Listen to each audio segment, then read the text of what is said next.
ఉన్నాడు వినోద్తో మాట్లాడదాం. వినోద్ ఎప్పుడు కాల్ చేశారు మీకు మురళి? ఏం చెప్పారు? ఆ యొక్క కాల్‌లో ఏం మాట్లాడారు మురళి మీతో? అయితే నార్మల్‌గా కాల్ చేసినాడు సార్. రెగ్యులర్‌గా నార్మల్‌గా కాల్ చేస్తూనే ఉంటాడు.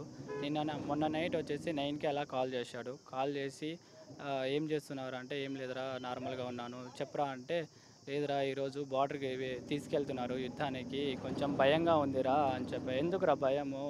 నీ గురించి నాకు తెలుసురా" అని చెప్తే నెక్స్ట్ "లేదురా నా గురించి నాకేం భయం లేదు. అమ్మ వాళ్ళ గురించే భయము. వాళ్ళు ఏమనుకుంటారో, ఏం చేస్తారో ఏమో, నాకేమైనా అయితే వాళ్ళు ఎలా ఉంటారో అది భయం ఎక్కువేస్తుందిరా. ఒకవేళ నాకేమైనా అయితే అమ్మ వాళ్ళకి నువ్వే చూసుకోవాలిరా" అది ఇది అని చెప్పాడు సార్. నీకేం కాదులేరా, నీ మీద నాకు నమ్మకం ఉంది. నువ్వు చంపేవాడే గానీ చచ్చేవాడు కాదురా. నువ్వు అందుకోసమే ఇండియాలో వెళ్ళావు. ఇండియా బార్డర్‌లో వెళ్తున్నావు ఇప్పుడు. నువ్వు అలా ఏం చెప్పొద్దురా." "లేదురా నాకు కొంచెం అమ్మ వాళ్ళతోనే కొంచెం భయం ఎక్కువేస్తుంది. నా గురించి నాకెప్పుడు భయం లేదు. అమ్మ వాళ్ళ గురించే నాకు భయము.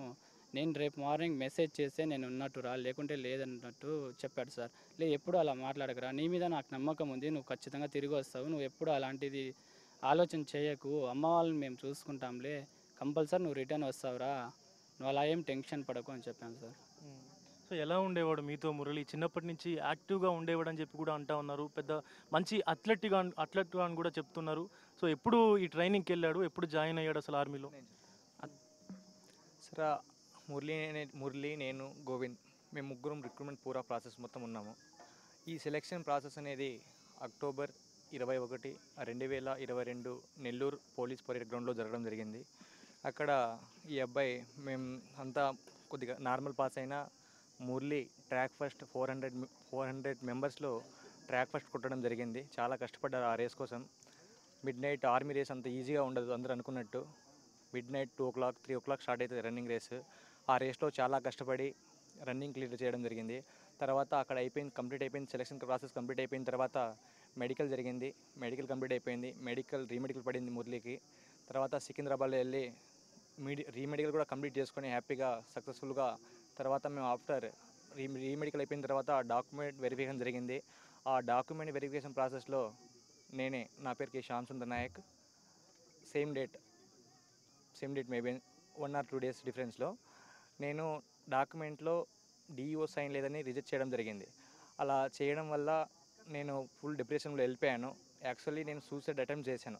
సూసైడ్ అటెంప్ట్ చేస్తే నాకు బాగా మంచిగా మోటివేట్ ఇచ్చి అలా చేయొద్దు, అలా చేయకూడదని మా పేరెంట్స్కి వచ్చి నన్ను హ్యాండ్ ఓవర్ చేసి తర్వాత నన్ను మళ్ళీ మోటివేషన్ చేస్తూ నేను ఉన్నాను నీకని చెప్పాడు. లాస్ట్ నాతో మాట్లాడడం 13 days బ్యాక్ నాతో మాట్లాడడం జరిగింది.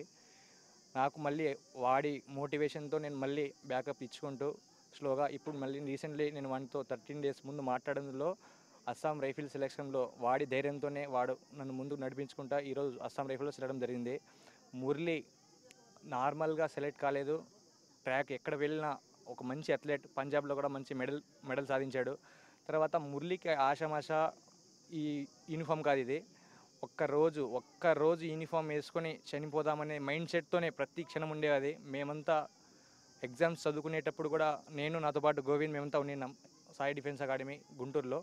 అక్కడ చదువుకునే టైంలో కూడా మేమంతా పడుకున్న ఏ ఒక్క పోస్ట్ అయినా నాకు రాకపోద్దా అనే ఆ పోస్ట్ కోసం వాడు కష్టపడేవాడు బాగా. మేము పడుకున్నా చదువుకుంటూ ఉండేవాడు.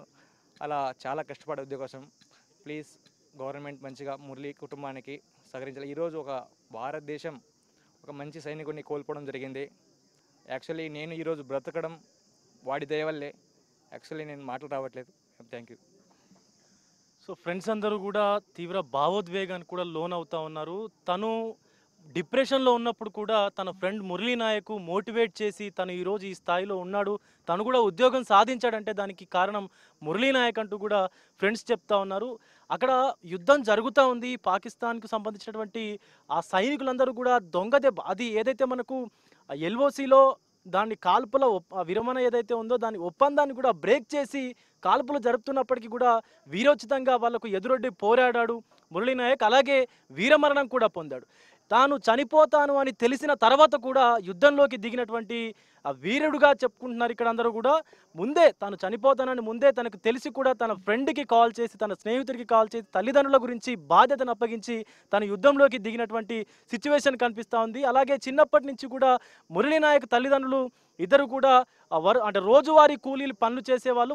వాళ్ళిద్దరు కూడా బొంబాయికి వెళ్ళి వాళ్ళ రోజువారీ ఆ యొక్క కూలీ పనులు చేసేవారు. సో మురళీ